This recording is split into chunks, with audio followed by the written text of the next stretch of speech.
يا شباب السلام عليكم. واحد يسألني بتعرف البايسيكل؟ بالمناسبة كلمة بايسيكل دي أول كلمة اتعلمتها في اللغة الإنجليزية أو اتعلمت السبيلنج بتاعها لما كنت بتعلم. فقرب لي خلي أوريكم شو اسمه.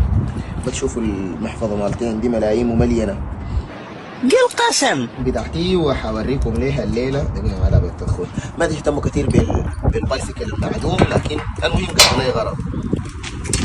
فنسوق البايسيكل مع بعض ونستمتع.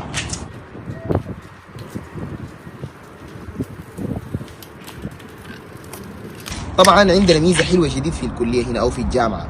يوم العطله مثلا زي الخميس والجمعه، الجامعه بتكون كلها حقتنا. في الليله حناخدها دياحه، فزي ما بيقولوا المصريين عايزها سواقه ولا عياقه ولا واحده يحتاروا فيها الاطباء. عايزها سواقه ولا عياقه ولا واحده تحتار فيها الاطباء. والجو الليله لطيف. فانا والمصور بتاعي، المصور بتاعي خلف الكاميرا طبعا السعودي، حنمشي الليله للبحيره. حابب تقول شنو للمتابعين؟ متابعيني سوي لايك شير سبسكرايب كله لايك فوق. هذه كلية العلوم شنو؟ الحاسوب وتكنولوجيا المعلومات. دقيقة هذا الولد راح يكتب. كليتنا أو جامعتنا إن صح التعبير. استمتع. السعودي قدامي. لا يا سعودي بالراحة، ما بعضوا شنو والله الليل الكلاب.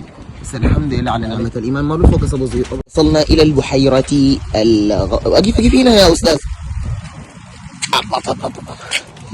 وده البايسكل بتاعنا شفته بيخدمنا والله. يعني نعم هو معدوم بس لا ما كده كده يلا عمل كده، عمل الحركة اللطيفة دي.